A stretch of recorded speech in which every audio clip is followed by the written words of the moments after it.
How's it going, everybody, and welcome to the Nine Innings podcast with your host, Alec Pecano, and my co host, Bradley Walker. Tonight's show, we have quite a loaded show. We're going over our NL win totals as well as some prospects to watch and players to watch for the National League, as well as talking about some trades that have gone down and other trades or signings that we think will happen within the next give or take 2 months before spring training starts. So let's get right into it with our win totals for our predictions for win totals for the National League. And Bradley, I will let you go first. But you want me to go by this is the Division. National League, correct? Division? Yes, but yes. Okay. Hang on just a second. Let me pull this up.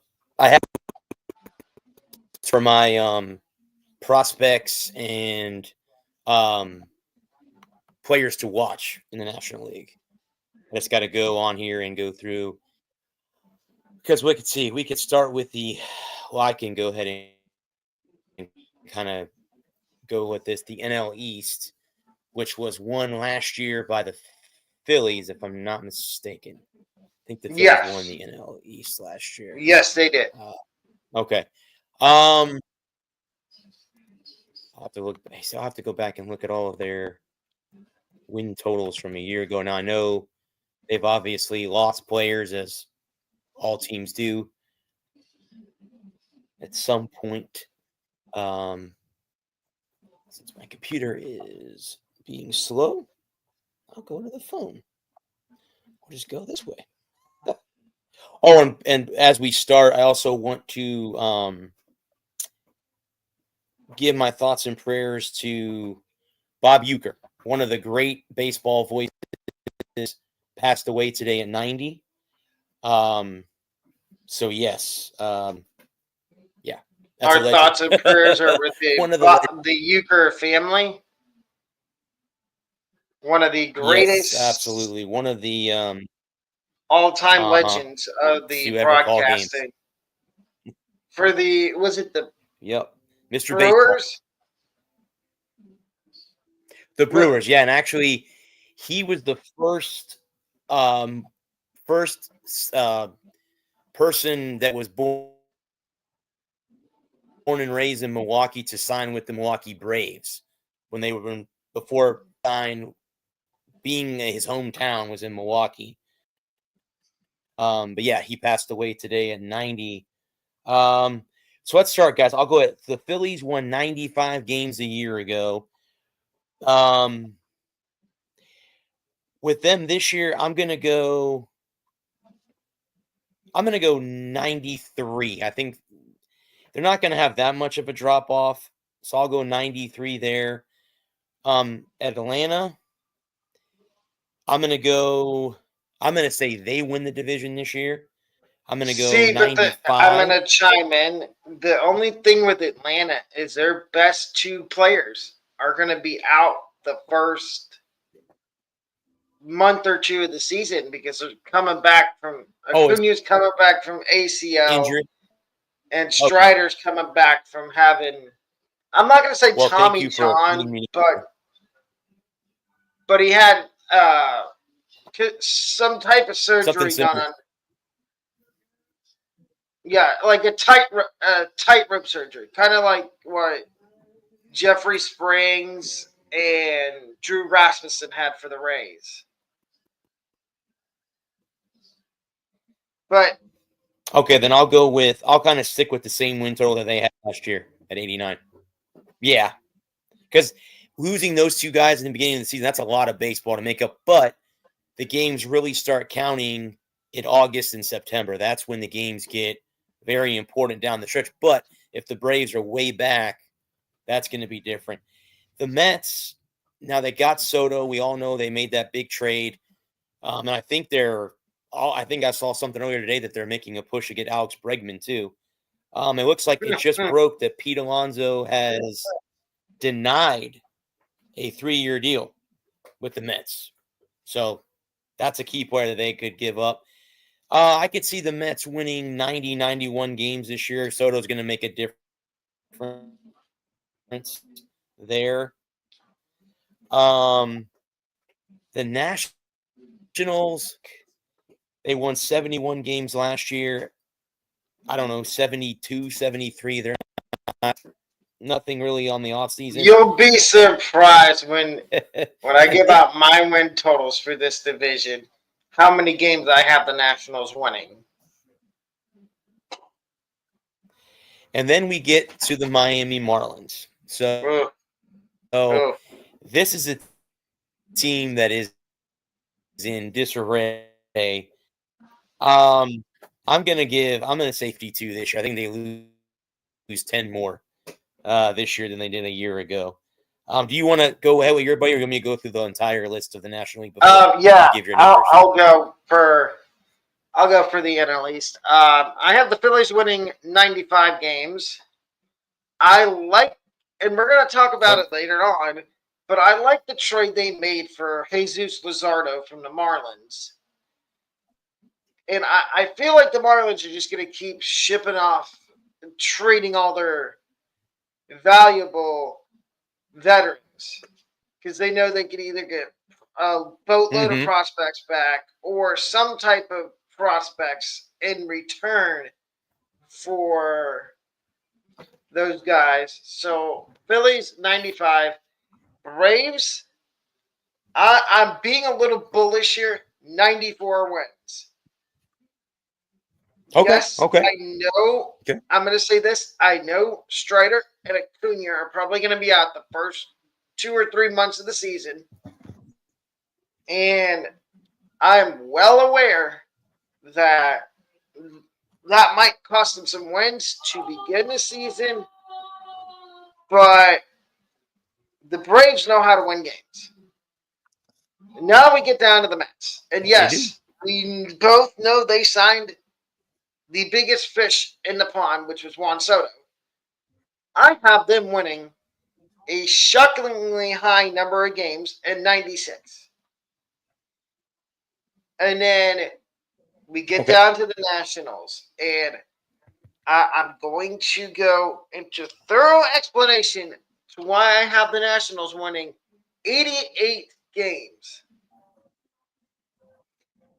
Okay. Look at their young core they have. Mackenzie Gore, Jake Irvin, Mitchell Parker, James Wood, Dylan Cruz. Everybody keeps forgetting that there's another young pitcher out there, and Jackson Rutledge, but there's another young pitcher out there for the Nationals that is, as long as he stays healthy, and the keyword being stays healthy, he will be on the Nationals at some point this year. Cade Cavalli. He was once a top 100 prospect. And I think he's going to have a massive impact on the Nationals. And mark my words, I think the Nationals will be the opposite of sellers at the deadline this year. I think they will buy at the deadline. Because they will be, there's 3 wildcard spots. I think they will be in one of the 3 wildcard spots in the National League. And then, of course, and last, the least amount of wins in the National League East, I have the Marlins with 64. Now give your NL Central. So the Brewers won the division last year with 93 wins. They're, you know what? They're a team too that wins during the regular season, and in the playoffs they just can't get a win to save their lives. But again, we're not talking about playoff baseball.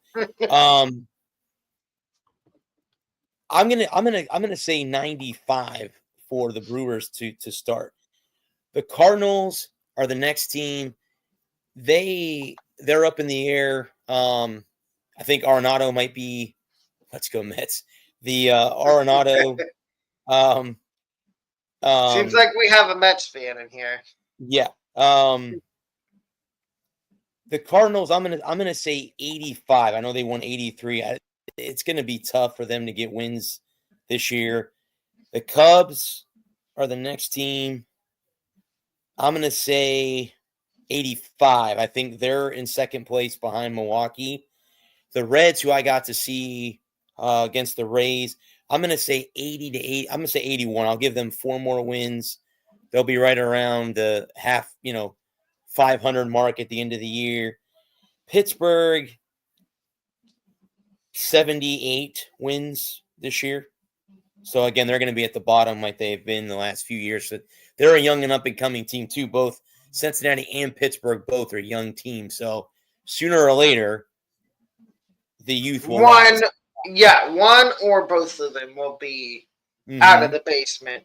Correct. So that is your NL Central. Mm-hmm. Let me get to mine. And in the NL Central, I only have two teams winning 90 games. And much to the surprise of everybody, one of them is a team that nobody's going to see this coming. It is the Pittsburgh Pirates. I have winning 90 games this year. Okay. Because you're going to get, if you didn't forget, you only got a half year of Paul Skeens last year. And this year you're getting full season Paul Skeens, which means he's going to make around roughly maybe 30 to 31 starts. Mm-hmm. And you know he's going to have at least 5 or 6 games where he strikes out 10 or more. So then you have all the young guys. You have Henry Davis, O'Neal Cruz, Josh Palacios, Brian Hayes, Nick Gonzalez, Bubba Chandler, who's in the minors, who we'll talk about later with the prospects. But I think the Pirates are going to win 90 games this year. The other team in the National League Central I have winning 90 games is the Chicago Cubs. I see they're in on Bregman. I don't know if it's going to happen. But I stand and think with what they got right now, they can still compete. Because I've been hearing on TikTok and social media from Cubs fans that they're disappointed in this offseason for the Cubs. I'm not. I called it about 6.5 months ago that the Cubs were going to trade Bellinger. Because they almost traded him at the deadline. But I still think the Cubs can win 90 games this year. Just look at Imanaga, Ben Brown, and a couple of their young guys who we will get to later and players to watch. The rest of the NL Central, I have the Brewers winning 88 games. They lost Devin Williams. Brandon Woodruff's going to be back, but the one issue with Brandon Woodruff is, and we say this about pretty much half the MLB, can he stay healthy? And both of us know from experience, because we're Red Sox and Rays fans, respectively. And we have a lot of guys at both those teams that just don't know how to stay healthy. And it's the same way with Milwaukee. Oh, and the big elephant in the room, who's the shortstop for the Brewers going to be? Because Adonis is now in San Francisco. Mm-hmm. So that's why I have them winning 88 games. Then we get to the Cincinnati Reds. I think the Reds are going to be the team that sneaks in out of the NL Central, along with maybe the Cubs or the Brewers, into the playoffs. I like the young core the Reds are building, and they've got prospects that they could go out and use to make trades for. I'm not going to mention it. I'm going to say it right now, but we might talk about it again later. Luis Robert. They were in on Garrett Crochet, but I think they were hesitant to make that trade because they didn't want to give up some of their top-level prospects. And then the last team in the NL Central that I have is the Cardinals, and I have them winning predicted to win 78 games. You're losing. You're probably going to lose Arenado. You lost Goldschmidt. You probably are going to lose a couple of your veteran starting pitchers, which means you're going to have to replace him with some rookie young guys like Matthew Liberatore. Well, I was going to say Matt Carpenter's on his last legs. He's been in the league a long time. So, yeah. Yeah.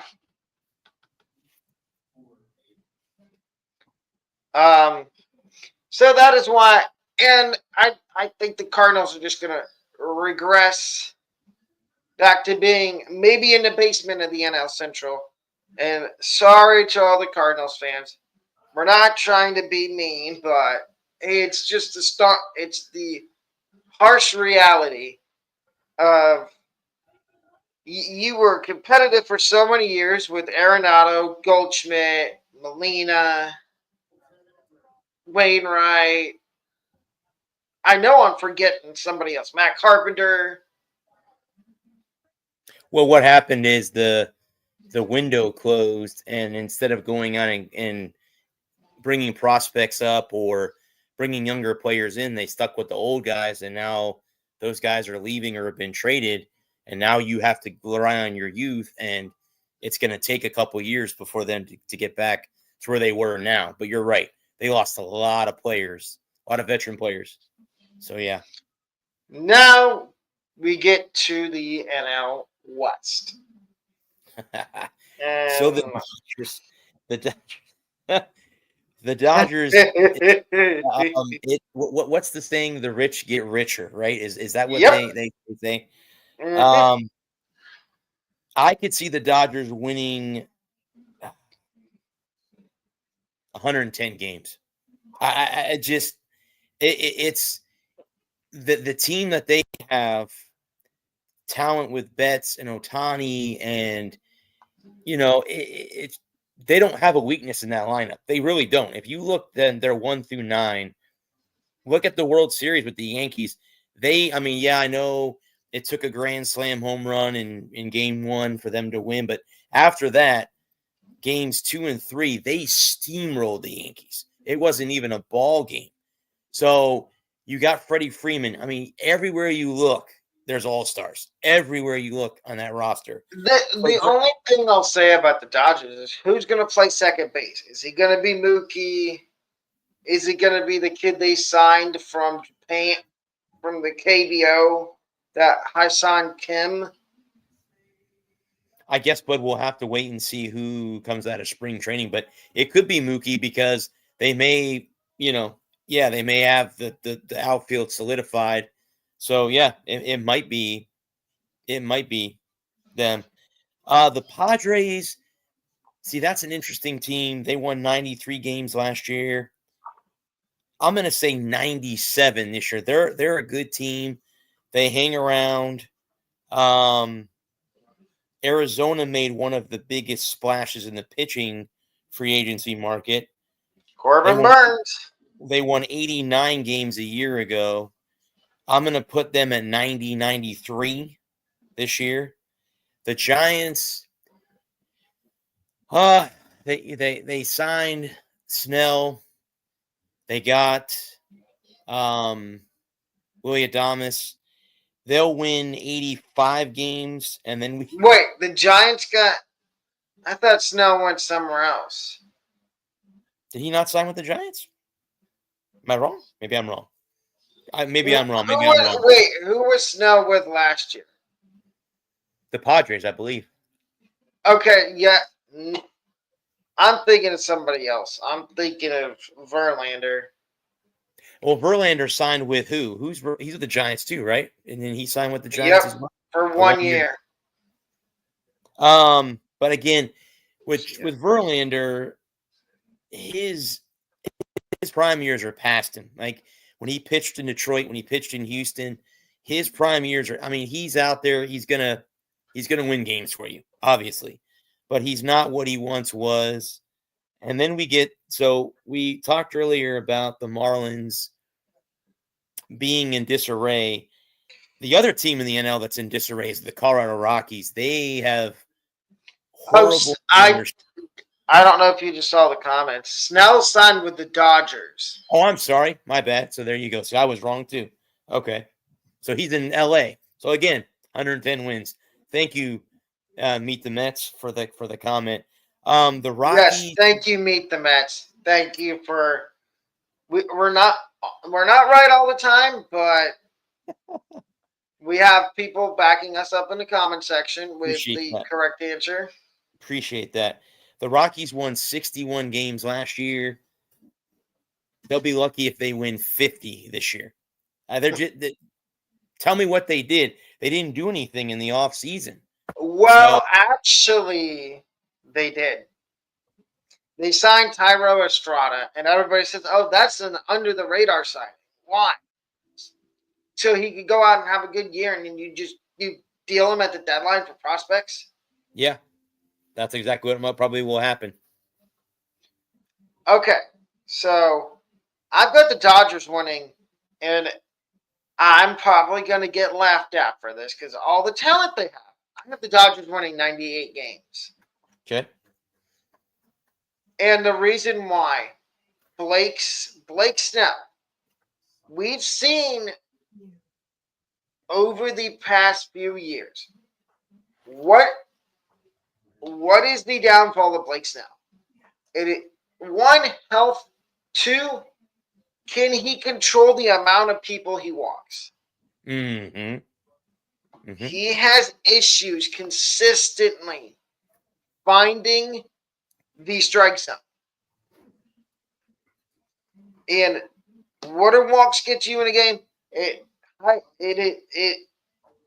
Slow starter. slow starter, and it also hikes up your pitch count, which makes you have to come out of the game earlier.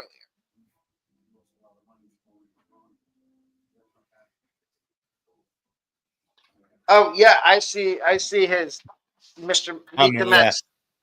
Yeah, Slow. he's a slow He's a starter. slow starter. Yes, he is. Yes. He doesn't pick it up till the second half of the season, and Well, that's what worries me about the Dodgers. And then the other thing, they've got all these starters. What are you going to do with Glass now? Is he now going to be a bullpen guy? that's a good question. Well, I was gonna say that's a good question. Snell, I mean, Snell is a slow starter. When he pitched for the Rays, he got off to slow starts. I think full spring training will do him good in LA. He makes a good comment. That's a good. He makes a good point. I think. Yep. Yeah, yeah. Unfortunately, I think we both agree with that. Yeah. Then we've got the Padres. I think the Padres are going to win 96 games this year. Okay. Healthy Tatis. A healthy. The only negative I could see is if they trade Dylan Cease. And who would they trade Dylan Cease to? We have some teams in mind, and we will dive into that a little bit later on in the show. But I see the Padres winning 96 games. As long as all their core guys stay healthy, Machado, Tatis, Cronenworth. Can you, if they bring back Profar too, that'd be another key. But I don't know if has he signed anybody yet? I didn't see anything. I haven't seen anything that he signed with anybody yet. But then I've got the Diamondbacks. And yes, they did make the biggest move in the pitching market in the offseason and signing Corbin Burns. I think that's going to have them finish third in the division behind the Dodgers and the Padres. I like the only thing with the Diamondbacks is how much more do we need to see out of Geraldo Perdomo to know he's not a good hitter, and the only reason he's still on the Diamondbacks is because of his defense. Because there is a guy that we will talk about later with the Diamondbacks that is an infielder. He's one of their top prospects, and Jordan Lawler. He's had a cup of coffee at the big leagues. But I think if the Diamondbacks are serious about contending, And like I said, we will dive into that later on in the show. But I think the Diamondbacks are going to win 95 games. Then the last team that I have winning 90 games is the San Francisco Giants. I uh, I think that's a home run signing they made getting Willie Adames because you saw how they struggled last year at shortstop. They were playing Tyler Fitzgerald. They were playing a whole who's who at shortstop. Um, so I think the Giants win 90 games. And then the last team I have is the Rockies. And I know there's going to be people that disagree. I think they win 83 games. And just barely miss out on the playoffs. And they get into the playoffs in 2026. So now we are going to go over. I'm going to share the screen and we're going to look at some prospects in the National League and try to predict if either they're going to make the opening day roster or when they get called up during the season. And, of course, we're going to start with the Atlanta Braves. And we're going to start with A.J. Smith-Shawver, starting pitcher for the Braves. The Braves did lose Max Fried. Could we see one of these first two guys make the opening day roster for Atlanta? Either Waldrop or Smith-Shawver. I would say yeah, but they're both right-handed pitchers. And they both had a little bit of time in the big leagues last year. Okay. And from their underlying stats, Waldrop, the only reason he was sit back down was because he struggled with walks. Okay. Well, see, and then that can be fixed during spring training, or even him going back to the minors last year. That could have been worked on, because obviously, and I know this, not everyone that gets called up stays up or ever gets called back up again. But when it comes to pitchers, very rarely do you get called up and you get sent back down and then you don't get called back up. So I could see both of these guys making the opening day roster because the Braves do need pitching and they're both young guys. I could see them maybe both making the starting roster for the Braves. Okay, what about a guy like, not personally, I don't know about you, but this is my favorite name for a prospect. Nacho Alvarez Jr. Could you see him making the opening day roster for the Braves? For just namesake, dude, think of the marketing you could do with a guy named Nacho. Just think of the marketing with the Braves social media. Let me say this: Waldrop and Smith-Shawver. I agree with you. I think both of them will be on the opening day roster. One might be in the rotation. One might be a bullpen guy or a swing. Yeah, I mean, you have what the Rays have the opener. You may, if the Braves go that route, they may start one of these guys in that position because I don't are these guys both considered starting pitchers, but are they? Yes, they both are. Yeah, and the reason both of them got sent back down, I didn't say this about Smith-Shawver. It was the same reason Waldrop got sent down, and same with Smith-Shawver. Both of them had issues with walking batters. Which, like we said a minute ago, not all prospects pan out the first time they get called up. Mm-hmm. So, but back to Mr. Alvarez. And if we will show stats if, let's see. So Nacho Alvarez, like you said, marketing. There's a lot you could do with marketing. See, he had 30 at bats with Atlanta last year. Hit a dreadful 100 average. Yeah, 156 on base percentage, 100 slugging, 256 OPS. And like we said, that could, and then we can scroll down even more and look at, he played in Double-A and Triple-A last year before getting called up, and he hit 265 in Double-A with a 297 in AAA. Ooh. Yeah, with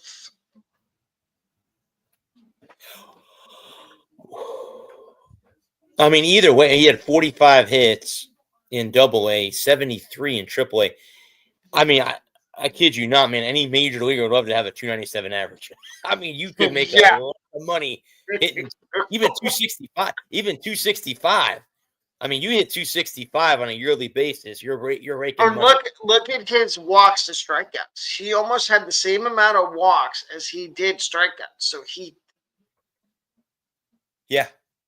See what 29 walks, 37 in the AAA.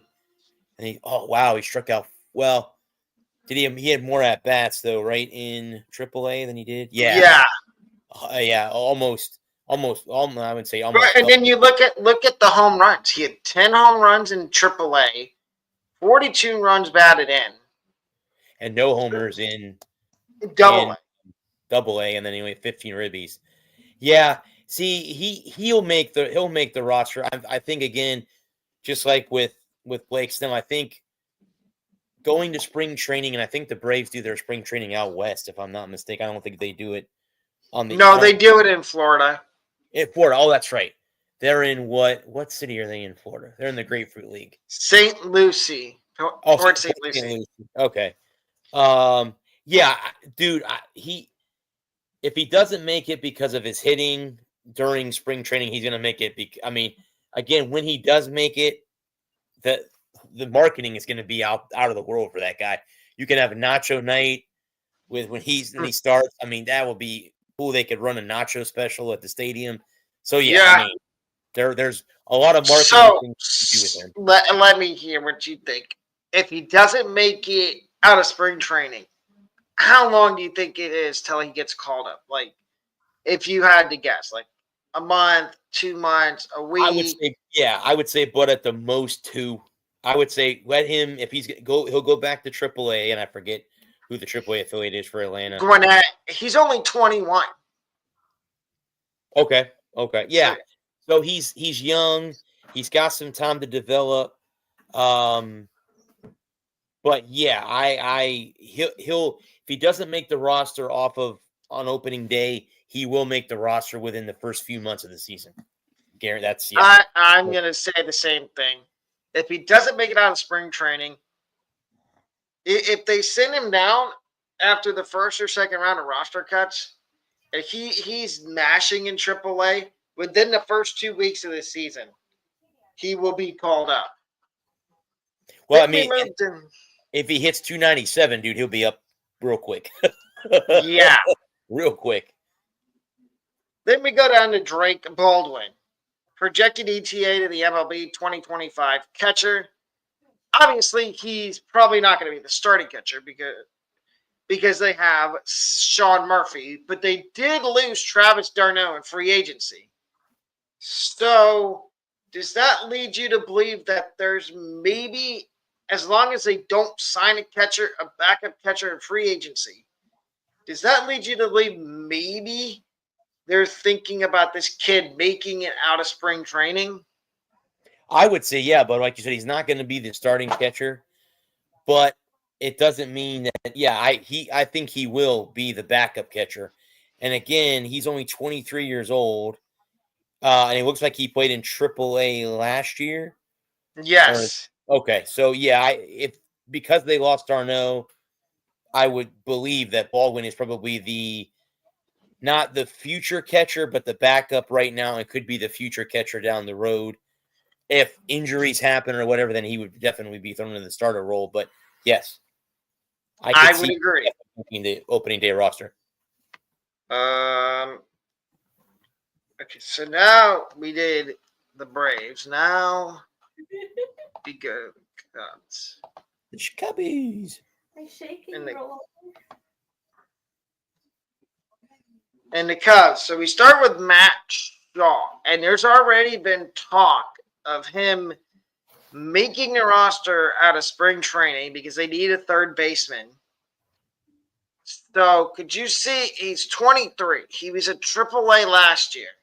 Could you see this kid, and we'll pull up his stats. Okay. Could you see him making their team this year? He See, batted he hit 279 in AA, almost 300 in AAA.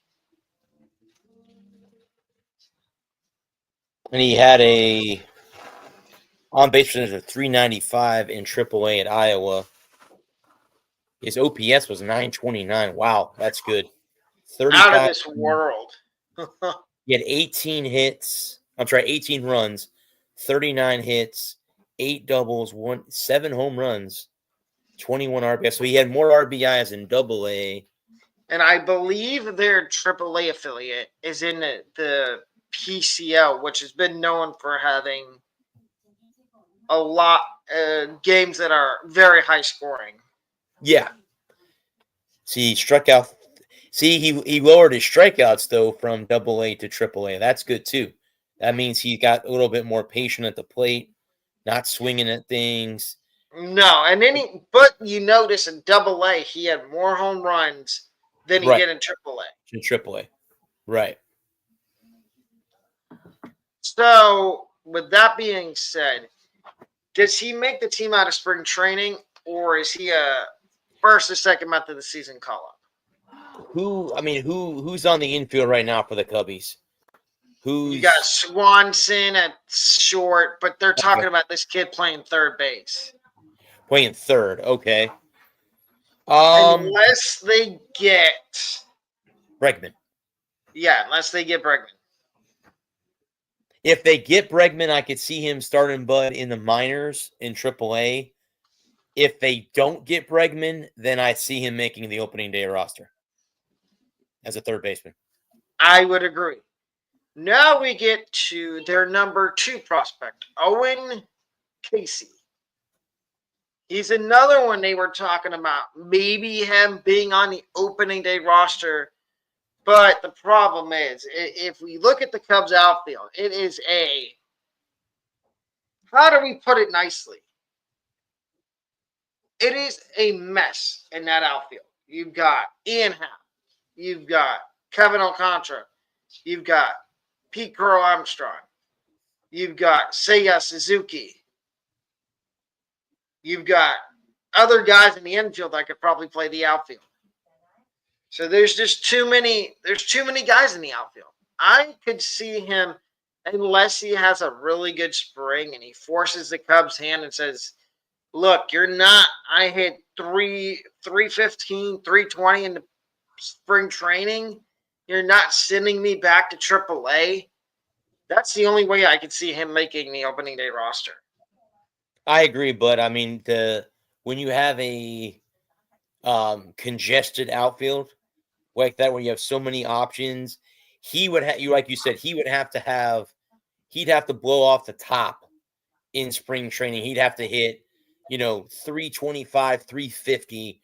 He's 22 years old, so I mean, it's not like he's got a lot of baseball ahead of him. I could see him starting in the AAA affiliate and then maybe moving up.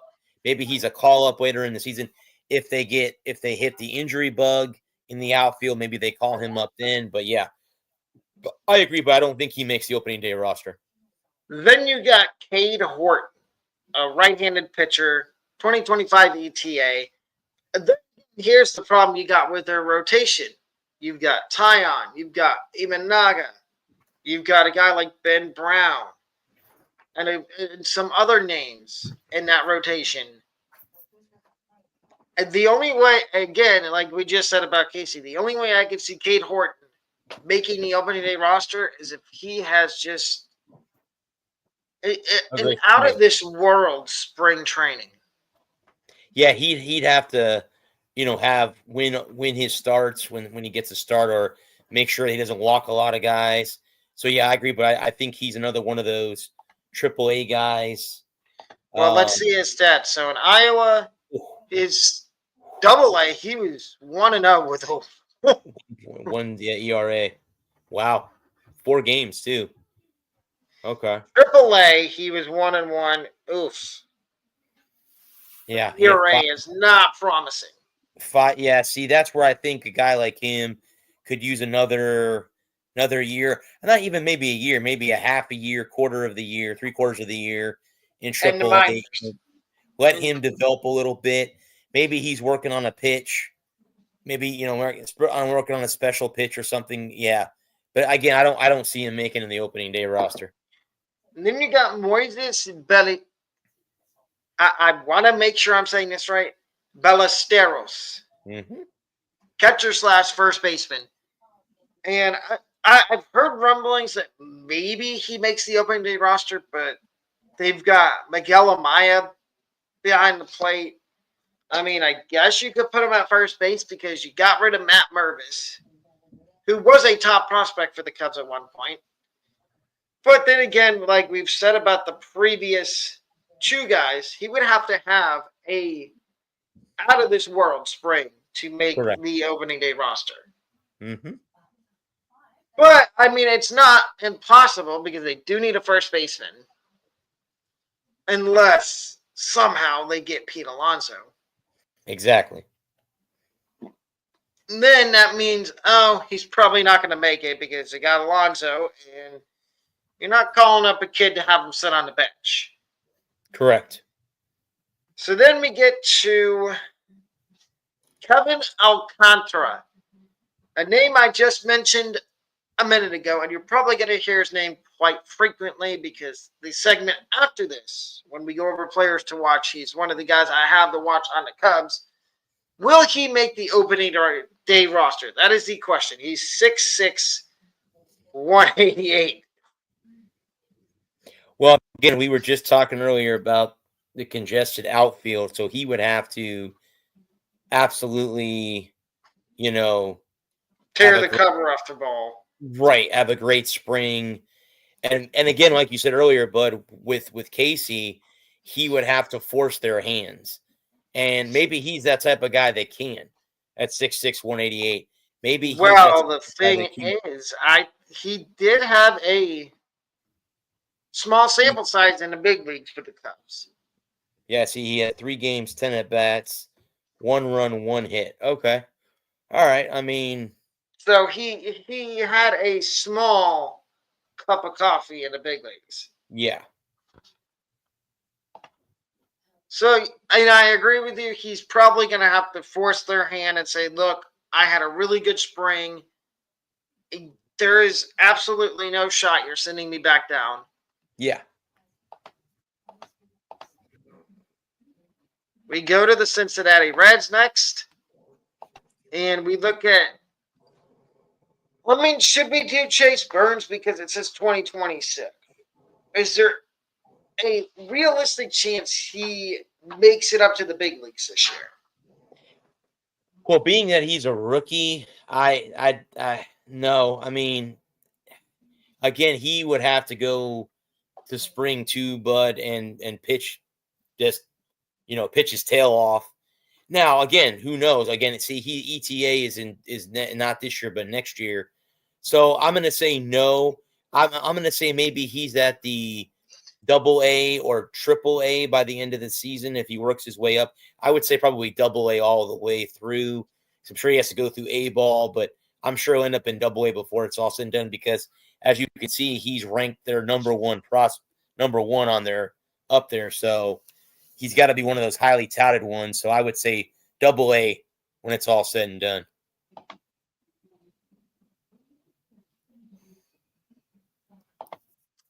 I would agree. Maybe there's an outside chance he gets a September call up if he's pitched really well. But I think we can come back to talking about him again next year. Mm-hmm. Rhett Lauder for the Reds. He did get a couple of outings in the big leagues. He pitched 30 in the third innings, had 2 wins, 2 losses, 6 starts, 6 games started. Opponents, the thing with him that stands out to me, look at this opponent's average. Under 220. And we can look at his. I can get to it. Video, bio. Maybe not. I was gonna say maybe we could get to his. Here we go. So he throws a fastball, slider, changeup, and they say his best graded pitch is his changeup. And as you can see, we just showed his stats. We're going to show them again. That under 220 average against, which means half the time batters were swinging and missing. Yep. If you had to give it a percentage, what percentage chance do you think he has of making the opening day roster? I'm going to say, Bud, 90 to 92%, something like that. Because, again, if he pitched, he held major league hitters to under 219. That'll win. I don't care what level you're at. That'll get you in the majors quickly. Very quickly. Yes. And again, with the changeup, I'm sure he can manipulate that too and change the way it dips or whatever. So yes, I'd say yes, he does make the opening day roster for the Reds. I would too, because the Reds, I mean, you got Hunter Green, Andrew Abbott, Brandon Williamson. That's your top three. You don't have a 4 or a 5. So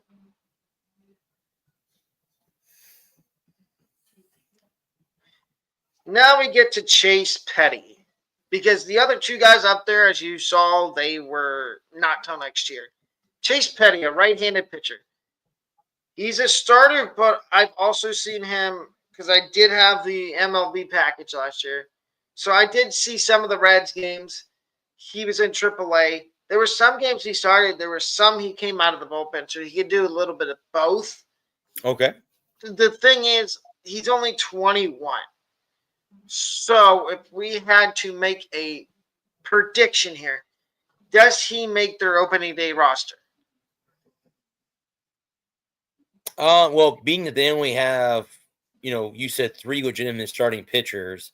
If they bring up the kid we just talked about, he might make it, but just out of a chance to make the roster. And like you said, he could come out of the bullpen too, which in today's major leagues, you can always use bullpen guys. So absolutely, I think there's a good opportunity that he does make it. And here's his stats. He was okay in Double-A, and then he started 2 games in Triple-A, went 10 innings, 180 ERA.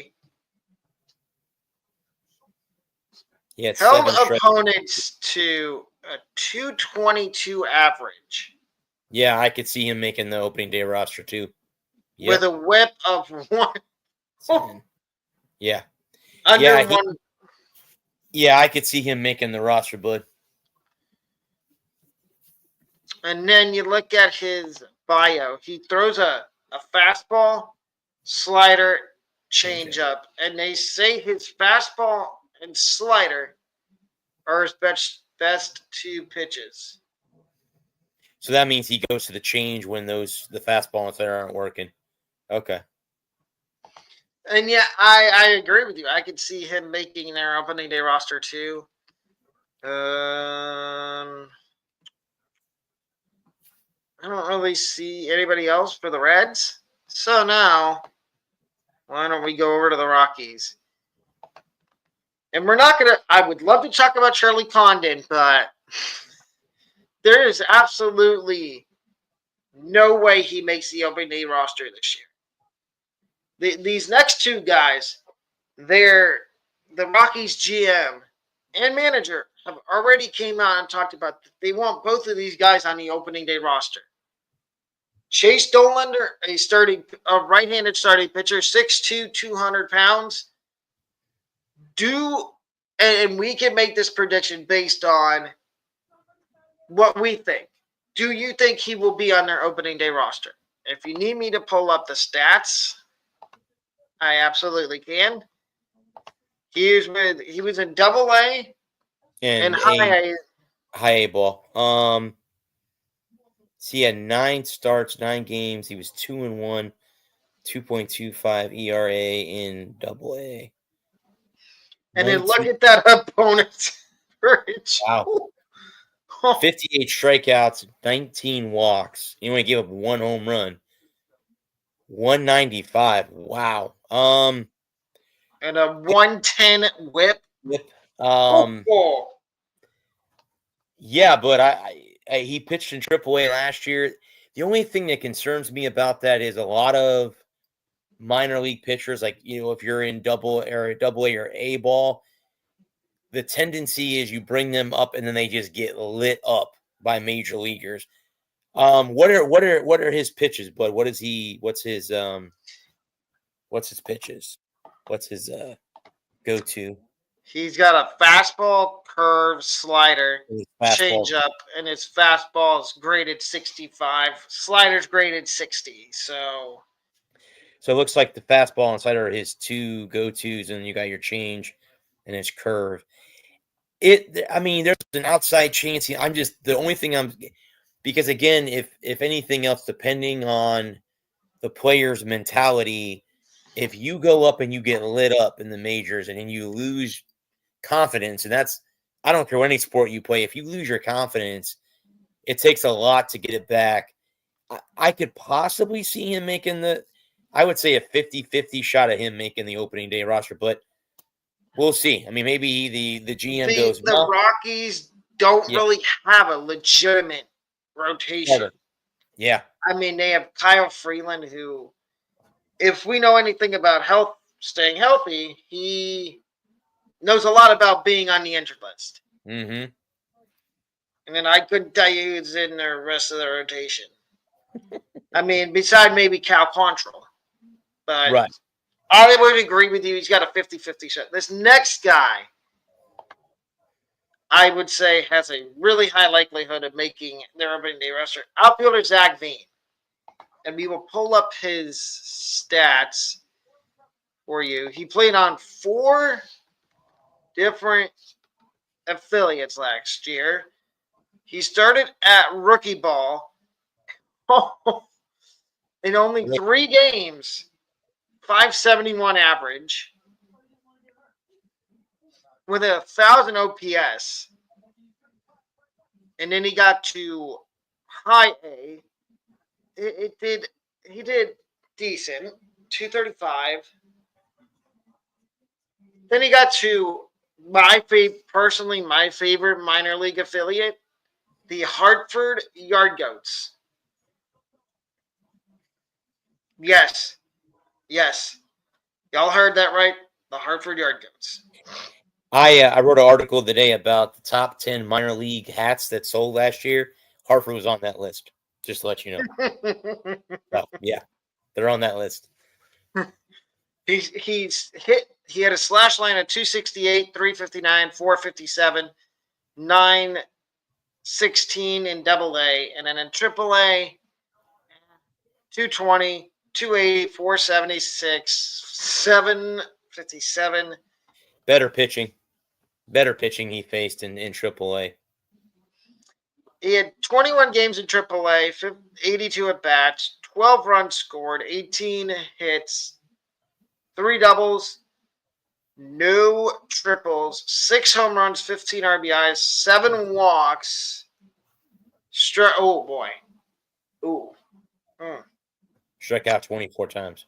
Yeah, but that's in AAA, yeah. 21 games in AAA with 6 stolen bases. So, what chances do you give him after seeing his stats? What chance do you give him of making their opening day roster since they're outfield? And before you make that, take into account they don't have Charlie Blackmon going into this year. He retired. I would say 90 to 95%. I would think if he hit well and they don't have an outfielder or they don't have Charlie Blackmon anymore, absolutely. He makes the opening day roster. No doubt. I would agree 100%. I'm going to even take it a step higher. I think it's like a 90 to 96% chance that he makes their opening day roster. Now we get down to, and we're going to click on full, show full. We're going to go to Drew Romo, a catcher. 2024 ETA. I think actually, let's just pull up his stats. Yeah, he got some time with the Rockies last year. 176 in 16 games, 176 average. They did lose Elias Diaz to free agency. And as you can see, he hit okay in low A ball, decent in high A, and then with two teams in 2023, he hit 254 and in Albuquerque. well over 300. Nothing to scoff at. And then this year, 2024, Yeah, in 290. Albuquerque, 297. So, seeing his stats, what's his chances of making their opening day roster? 95 to 100. I mean, yeah, he can rake, he can play catcher, and again, if you And guys know catcher, they're the generals on the field, man. They call the game, not a pitcher. he's Catcher's a general. switch hitter too. Yeah, and that makes it even more dangerous because he can hit from both sides of the plate. So yes, I would go with a good 98, 100% chance of making the roster for the Rockies. I would too, 97.3. And then we're going to do one more Rocky. We're going to do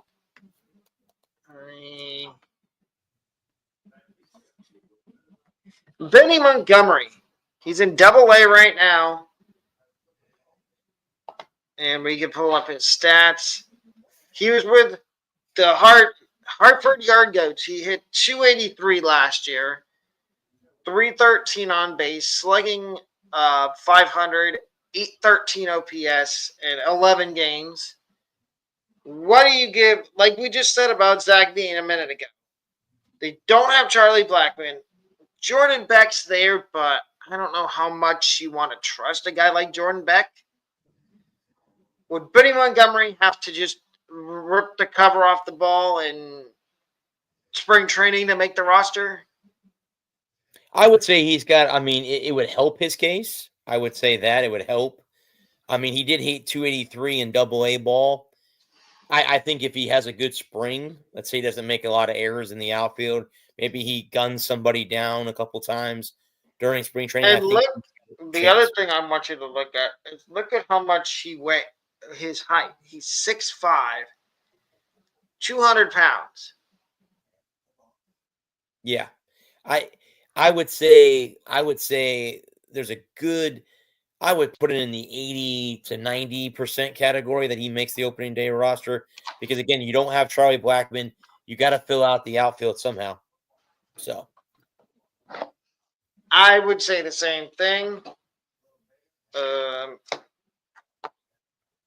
And then we are going to go over one more team, and then we're going to give our players to watch.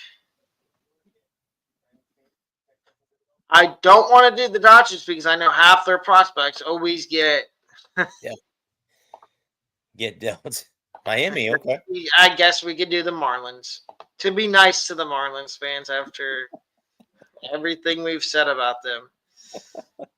And we're going to start with a guy, Davison De Los Santos. The Marlins did just trade away Jake Berger, who was their quote-unquote first baseman last year. And this kid, I want you to look. We're going to pull up his stats. He played for 3 different teams last year. He played at Double A, and then Triple A Reno and Triple A Jacksonville. I don't want you to look at the average. I want you to look at the home runs. He had 47 home runs in Triple A Reno, which is in the PCL. Then he went over to Jacksonville, which is the International League in Triple A, and he hit 37 home runs. Well, no, it's 14 homers and 12. Those are RBIs. He had 47 ribbies, 36 ribbies. He had 14 homers And and then then 12. 12 It's in still Jacksonville. 26 home runs in AAA. That's raking the ball. The Marlins are a mess. Absolutely. I mean, what do they have to lose? I mean, that's how you have to look at it with Miami is what do they have to lose? So yes. Yeah. 100% that he makes the opening day roster. 100%. Absolutely. Absolutely. They're going to be a young team anyway because they're going to be young. The Marlins will be a young team this year.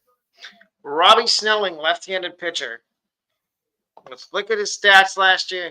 So he was in Double A, and then he was in Double A with the Padres, and then he gets traded over to the Marlins and goes to their Double A affiliate in Pensacola. 2-2, 4 ERA, 7 starts, 33 hits. The thing I noticed, he really limited the home run ball once he got to Pensacola. Okay. Once he was traded over to Miami. If you see that, once he got traded to the Marlins and he was in Double A for a short period of time, only 2 home runs allowed, and he walked 11 and struck out 41. With again just a 236 average given up. That is that's nothing to laugh at. Mm-mm. Well, I mean, even 292 in AAA isn't bad either. I mean, I know that's close to 300. He did give up, he only gave up 1 home run, 7 hits, and 6 innings pitched. Yeah, I mean, he got raked a little bit, but that can be adjusted too. So, yeah, there's a good chance he also makes the opening day roster for Miami. Because half their pitching staff has been Is gone. Yeah. traded. Then we're gonna look at. Oh, I want to go back up here. I know he's probably a year away, but Noble Meyer, 2026. What are the chances he? I'm not gonna say gets to the. Well, we can pull up his stats, but what's the chances he makes it to maybe AAA this year? 265 in Jupiter, and then just a ugly 5 ERA and high A ball. I mean, I would say 75 to 80% chance he makes it to you say Double A or Triple A? Either one. I would say 75 to 80% he moves up to Double A or Triple A by the end of the season. Again, he's a young kid. You could see that he was an A ball last year, and then he moved up to high A. Yeah. He's got a fastball slider change. And his fastball and slider are the 2 highest graded pitches. Yeah. He probably has some. He was drafted in 2023, so he was only drafted 2 years ago. Yeah, I mean, I could see him possibly getting to Double A or Triple A. I'd say more Double A by the end of the year. Yeah. Okay. Now we are going to get to our players to watch in the National League for 2025. And I will let you do the honors of going first. Okay. I have a list here, but I'm going to start with the man that I got to see in person last year, and that's Ellie De La Cruz. We talked about this guy a couple shows ago. The dude can flat out steal bases, and he has a cannon from short. The guy, he's got to be one to watch. I hope he stays in Cincinnati. Obviously, there's a chance of LA and New York or Boston, one of the high market teams. But I hope he stays with the Reds for a long time to come.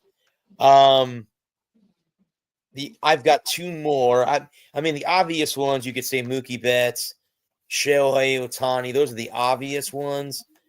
I'm going to go with, let's see, Dylan Cruz, the right fielder for the Nationals.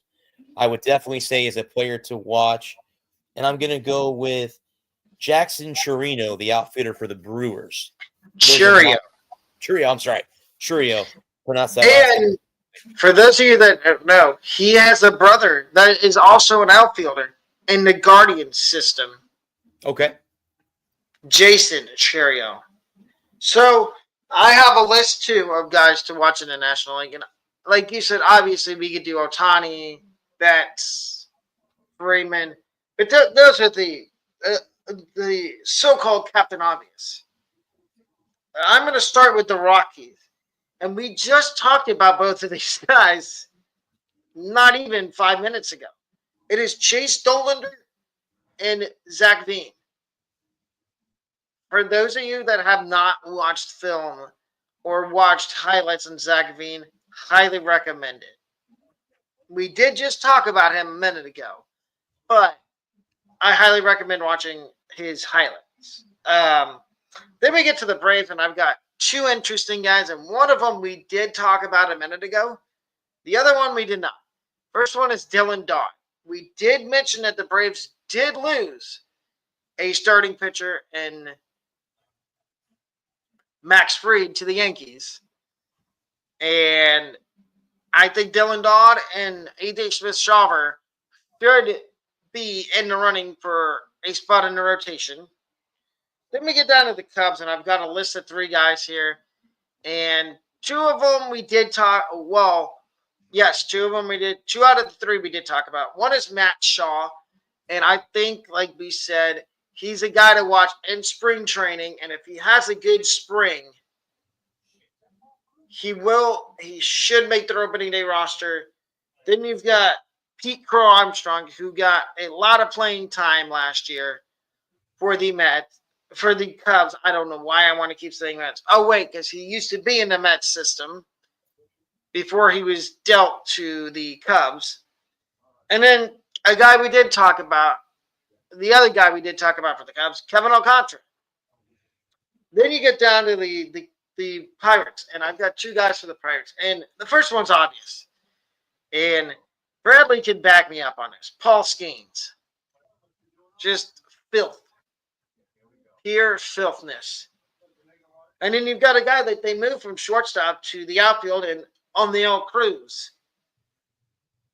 He's like Ellie, who I'm going to talk about in a minute. O'Neal Cruz has a cannon. I advise third base coaches this year, do not attempt to send runners home. Because O'Neal Cruz will throw you out.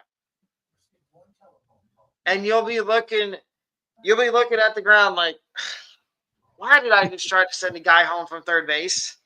And then we get to the Reds. Obviously, who Bradley just said, Ellie De La Cruz. Hopefully he stays in Cincinnati and doesn't get traded or leaves in free agency. And then their whole young core, whether it be Ellie, Matt McClain, Christian Encarnacion Strand, Rhett Lauder, who we talked about earlier, Hunter Green, Andrew Abbott. And now to wrap up the show, we are going to talk about some trades and signings. Well, we talked about signings, but there's still a big elephant in the room, and it is Pete Alonso. And we both have three teams in mind for Pete Alonso. And Bradley, you have the honors of going first. What three teams do you think should go after Pete Alonso? Well, obviously he declined the Mets offer, so I think he's pretty much done in New York. He's a Tampa native. I would say the Rays, but they just don't have the money to bring him here. because again, the cap's going to be down because they're not playing at Tropicana Field this year. So revenue will be down. 3 teams that Alonso could go to.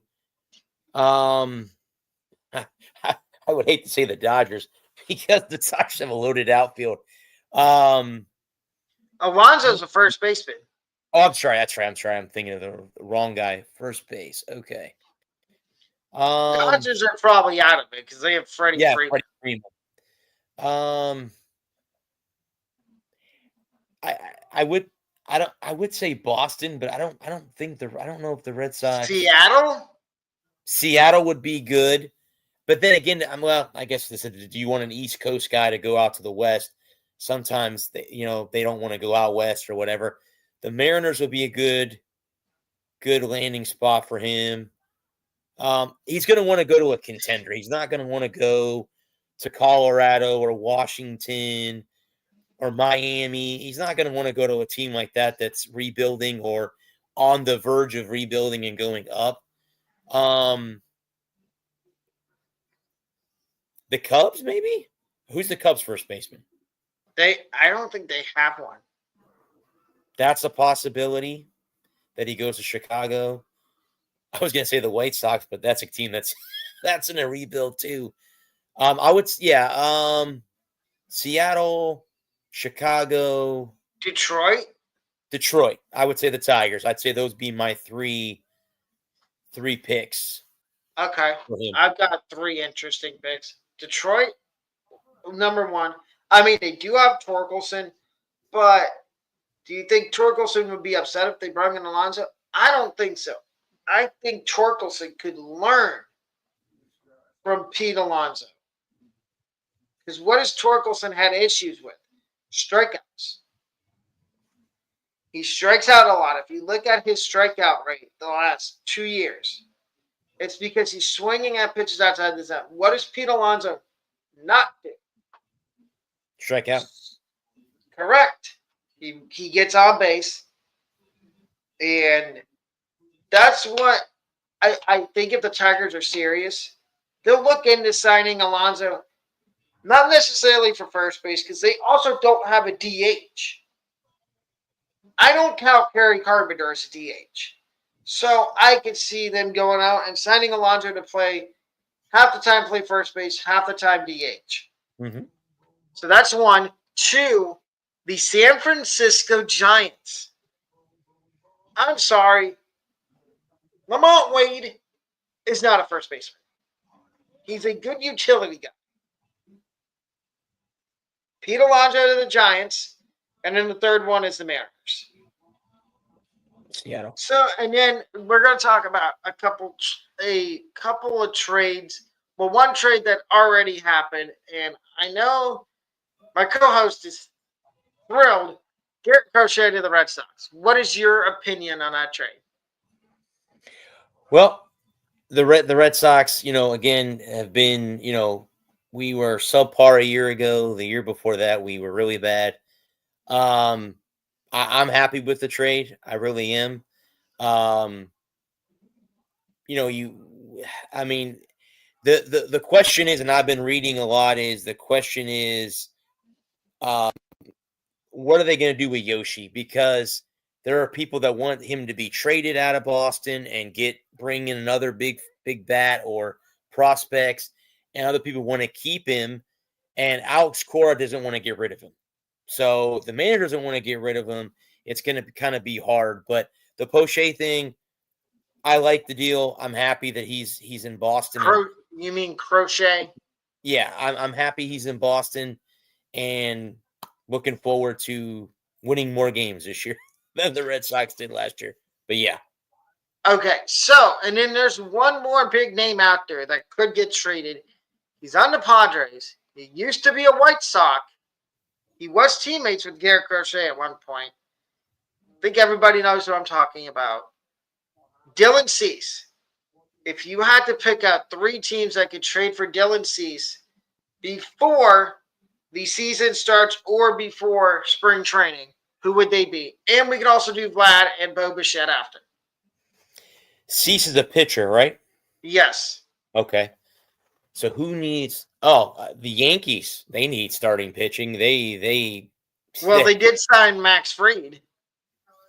Yeah, but they always sign a bunch of pitchers. They always sign a bunch of. See who else? Maybe the Blue Jays. The Blue Jays are interesting because again, and you were just talking about two players after this one. I could see maybe him going to Toronto, and maybe the Giants. They lost Snell. It's a possibility he goes out there. So yeah, I would say Giants, Jays, and Yankees would be my for trade partners for Cease. Okay. So I agree with you on the Blue Jays. They missed out on Sasaki. They supposedly, from what I read, they had a deal in place with a guy that's now on the Diamondbacks, and Corbin Burns. And it fell through at the last minute. So I can see the Blue Jays going after him. I'd like to say the Rays, but just like we said last episode, we got rid of Jeffrey Springs, so there's no use for that. I could see the Giants, and then I'll give you an American League team, another American League team. How about the Cleveland Guardians? Okay. Because they do have, they did bring back Shane Bieber. They do have Gavin Williams, Tristan McKenzie, which I'm going to say this, and this is not a bold prediction. This is me just thinking outside the box. I think Tristan McKenzie needs to change the scenery. And sometimes that's what a player needs in any sport. Just a new address. A new address. Yep. And then the last two we're going to talk about are both Blue Jays. We're going to start with Vladimir Guerrero Jr. There's been some wild trade rumors out there. I want the three teams you think should go after Vladdy. He's a first baseman. He can also play third. Well, the trade for him is out. I was reading today. They want the kitchen sink. I mean, they want a lot, and I don't blame them. And again, it's hard because he's a generational player. His dad was such a great hitter with the Expos and the Jays and whoever else Vlad Sr. played for. But it's hard to be in your dad's shadow. And Vladdy Jr. has shown a little bit of what he could be. So the interesting thing is where could he go?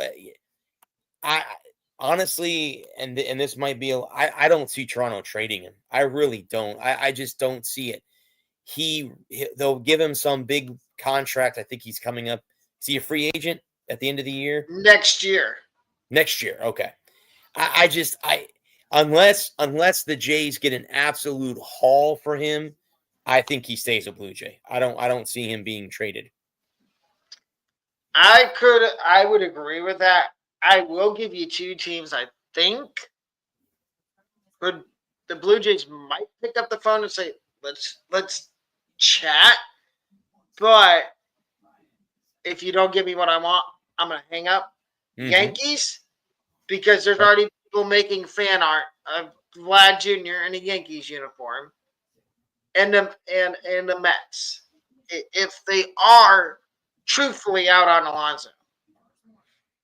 That would make more sense because they're losing Alonso to have him replace Vladdy to replace him. That would be, and Cohen's got his pockets. Infinite amount of money. Yeah, his pockets are never empty. So he would trade a lot of players and money to get him to come from Toronto. Yeah. And then the final guy, Bo Bichette. Three teams that would be inclined to call the Blue Jays about Bichette. And these are teams that need a shortstop.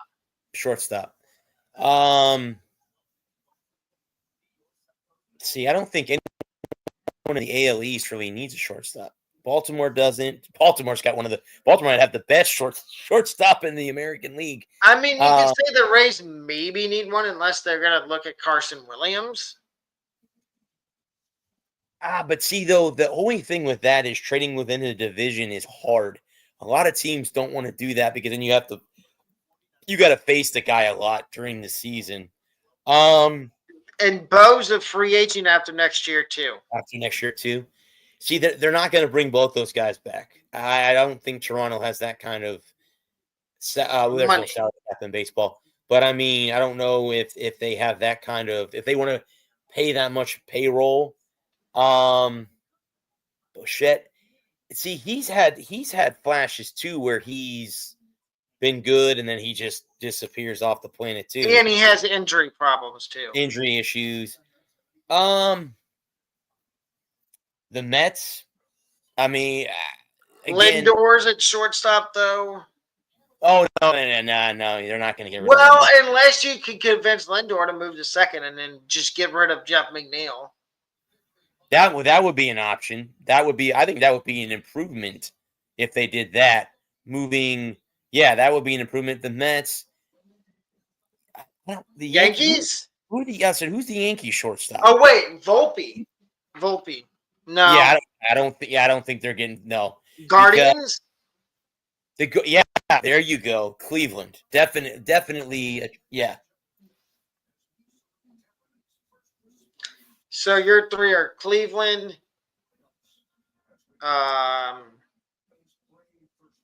Who are your other two? So Cleveland and the Mets. Cleveland, the Mets, and who did I say that was the first team? Tigers? No, who did I say? Oh my God, I've lost my mind. The Guardians, the Mets, and who did I say the first team was? Did you say the Brewers? Wasn't Milwaukee. I'm trying to think of who else. It's not. Yeah, it's definitely. Who did I say? I think you only said two. I think I may have only said two. Yeah. So who's your third? So we got the Guardians, the Mets, the Brewers. Okay. Here's mine, and I'm gonna give you a team that's not really being talked about. So my three, the I'm not gonna say Toronto, Cleveland, because they did just get rid of Jimenez, who was second base, but he could also play short. So maybe you could convince Bo to sign with you and play second base, and you have somebody else at short. So the Guardians, the Tigers. Okay. Get off of that horrible contract that is Javier Baez. That was probably the worst free agent contract I've ever seen given out. So that's 2. 3, and I think this is going a little under the radar. The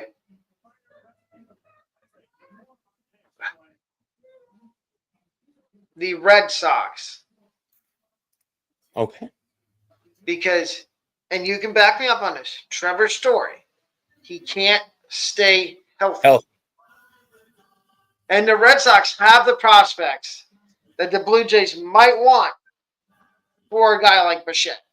Because I don't think it's going to take a lot of it's not going to take as many prospects to get Bichette as it's going to take to get Guerrero. Yeah. And then a team nobody's talking about, the Seattle Mariners. You could easily move J.P. Crawford to second base and put Bichette at shortstop.